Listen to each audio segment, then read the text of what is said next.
Hello everyone. स्वागत है आप सभी का पीसीएस वाला के डिजिटल प्लेटफॉर्म पे। आज हम पढ़ेंगे पंजाब विजय के बारे में। पंजाब विजय अंग्रेजों ने कैसे की, ये पूरी एक कहानी शुरू होती है हमारी जब गुरु गोविंद सिंह जी की मृत्यु हो जाती है। तो उनकी मृत्यु के बाद, क्योंकि जो गुरु परंपरा है वो खत्म हो जाती है और वो खुद ही ये आदेश दे के जाते हैं कि मेरे बाद कोई गुरु नहीं रहेगा, और गुरु परंपरा को डिसकंटिन्यू करते हुए आगे जो वचन हैं, जो पहले गुरुओं ने और गुरु गोविंद सिंह ने जिए दिए, जो प्रवचन उन्होंने दिए, उन सबको गुरु ग्रंथ साहिब में लिख दिया गया।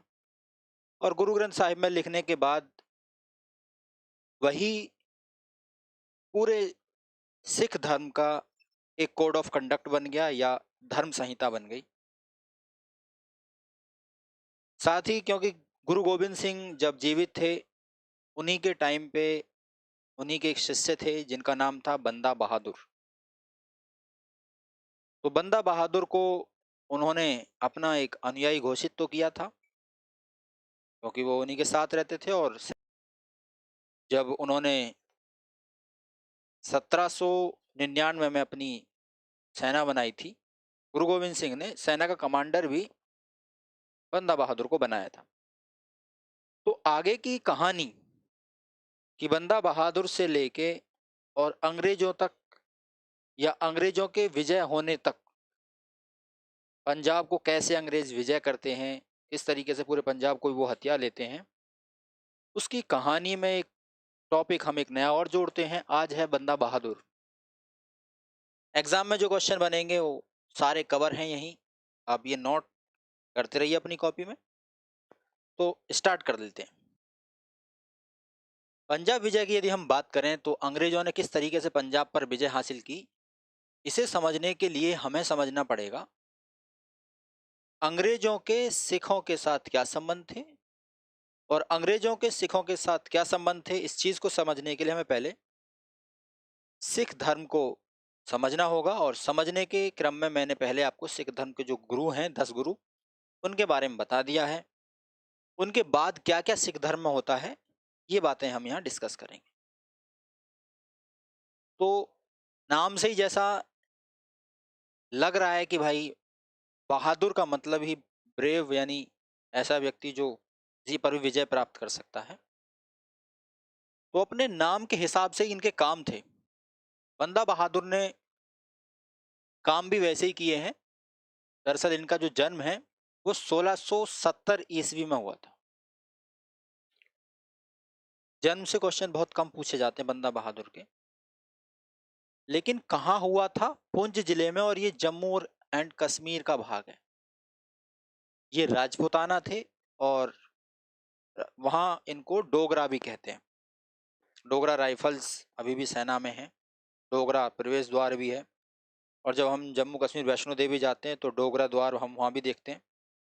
तो वही पुंछ जिला है।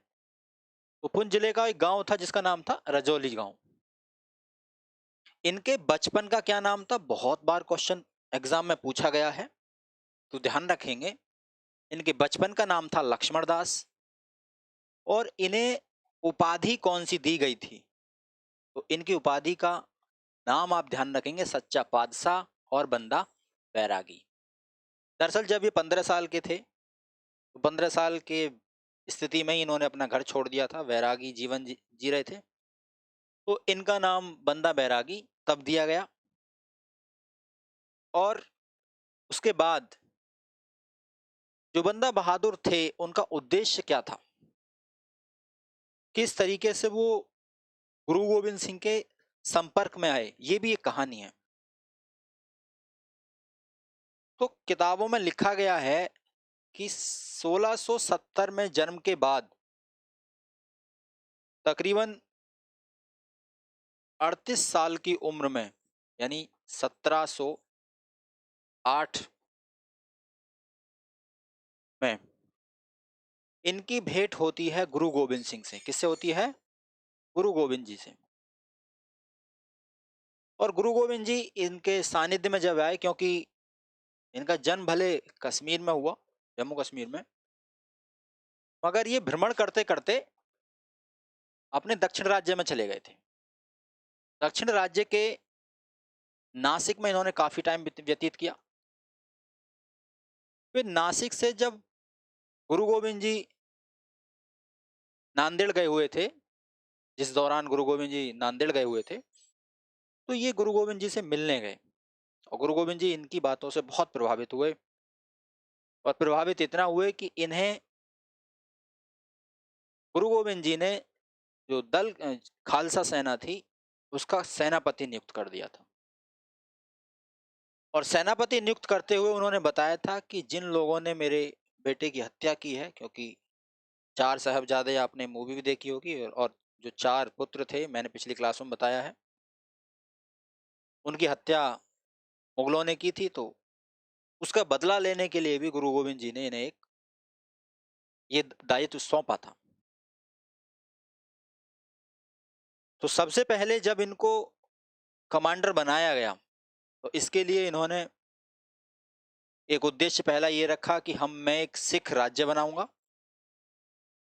हालांकि इनके रहते हुए सिख राज्य मुकम्मल नहीं हो पाएगा, वो जब रणजीत सिंह जी आएंगे वो तब मुकम्मल होगा, लेकिन हाँ उस दिशा में काम करने का इनको श्रेय जरूर है।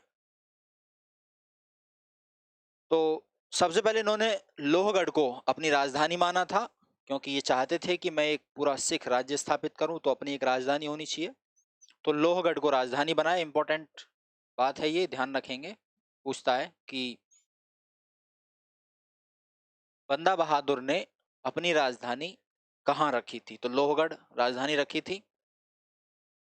और गुरु नानक और गुरु गोविंद सिंह के नाम के इन्होंने सिक्के चलाए थे।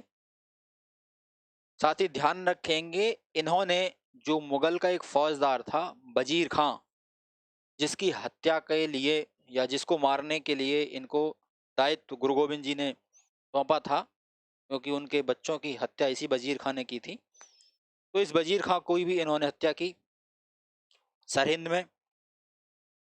1709 में इनकी जो लड़ाई थी वो थी सामना, याद रखेंगे, सामना, सामना की लड़ाई।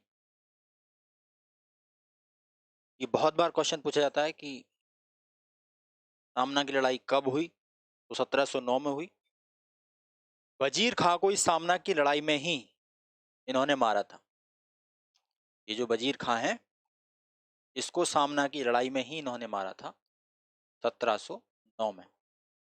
ठीक है, आगे ध्यान रखेंगे कि मुगलों के विरुद्ध इन्होंने 2.5 फट की एक नीति होती है, पहले हम आक्रमण करते हैं फिर पीछे लौट जाते हैं, दुश्मन को लगता है कि अब आक्रमण नहीं होगा, फिर दोबारा तेजी से लौट के आक्रमण किया जाता है, तो इसे 2.5 फट की नीति कहते हैं। तो इन्होंने मुगलों के खिलाफ 2.5 फट की नीति चलाई।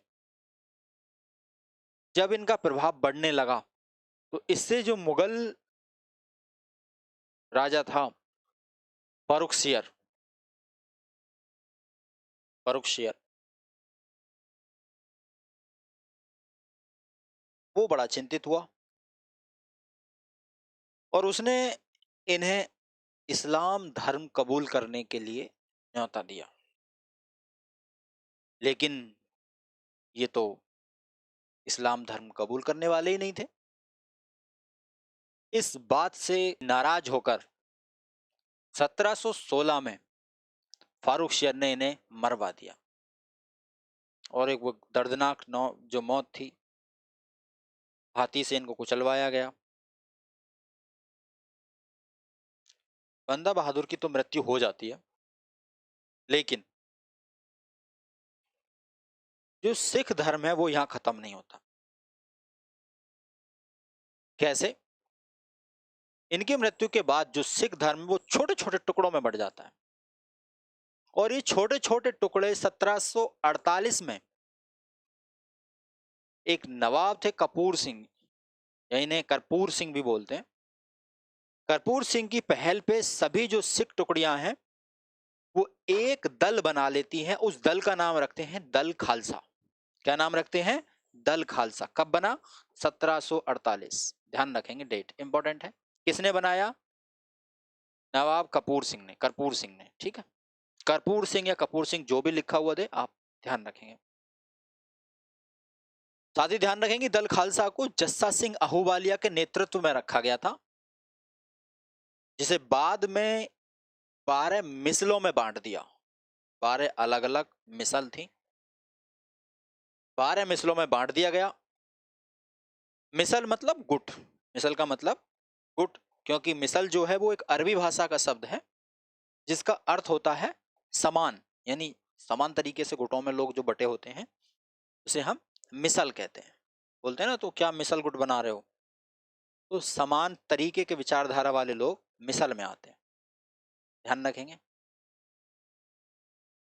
1748 के बाद या 1739 से ही हम देखते हैं कि भारत पर मुस्लिम आक्रमण भी होने लगे थे, बाहर से, बाहर के मुस्लिमों के आक्रमण।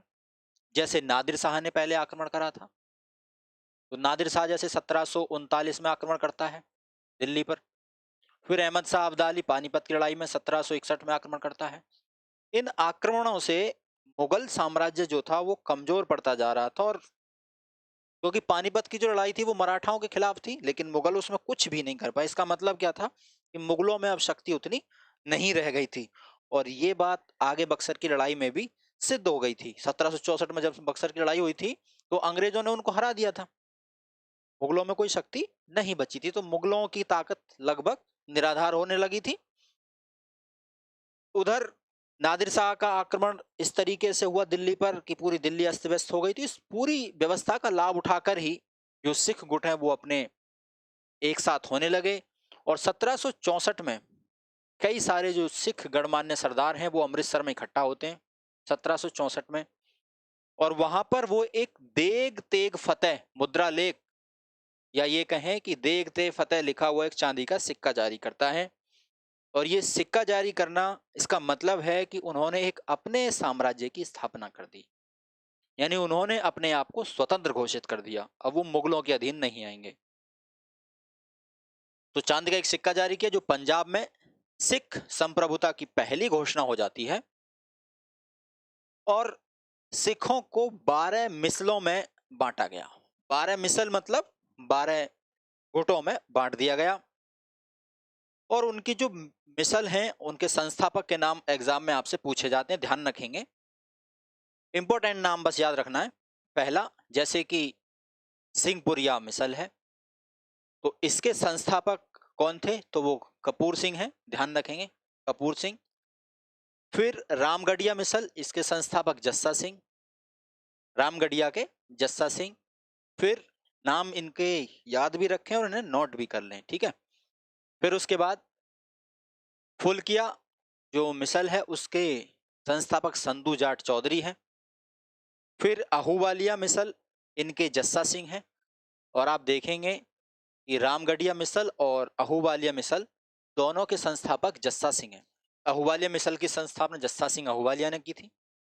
भंगी मिसल, ये छज्जा सिंह ने स्थापना की थी इसकी, भंगी मिसल की स्थापना छज्जा सिंह, ध्यान रखेंगे नाम। सुकर चकिया, ये इंपॉर्टेंट है, यहाँ ये पूछता है, सुकर चकिया जो मिसल है वो चरत सिंह ने की, और सुकर चकिया मिसल से ही रणजीत सिंह जुड़े हुए थे, और इन्हीं की पीढ़ी में आते हैं रणजीत सिंह भी, चरत सिंह की पीढ़ी में ही।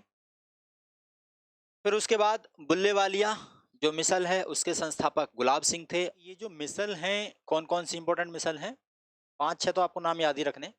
सिंहपुरिया मिसल कपूर सिंह, रामगढ़िया के जस्सा सिंह, फुलकिया के संधू जाट चौधरी, आहूवालिया के जस्सा सिंह आहूवालिया, भंगी के छज्जा सिंह, सुकरचकिया के चरत सिंह, बुल्लेवालिया के गुलाब सिंह। यहाँ तक की क्लास आप कंप्लीट कर लें, अगली क्लास में आपसे फिर मिलेंगे। ये क्लास आपको कैसी लगी आप अपने कमेंट बॉक्स में ज़रूर दीजिए, और बताइए किस तरीके से आपकी प्रिपरेशन चल रही है, और आने वाले टाइम में हम इन्हीं क्लासों के आधार पे आपको एक MCQs की सीरीज़ भी चलाएंगे। तो मिलते हैं आपसे अगली क्लास में, तब तक के लिए ध्यान रखिए अपना। Thank you so much, bye bye, take care.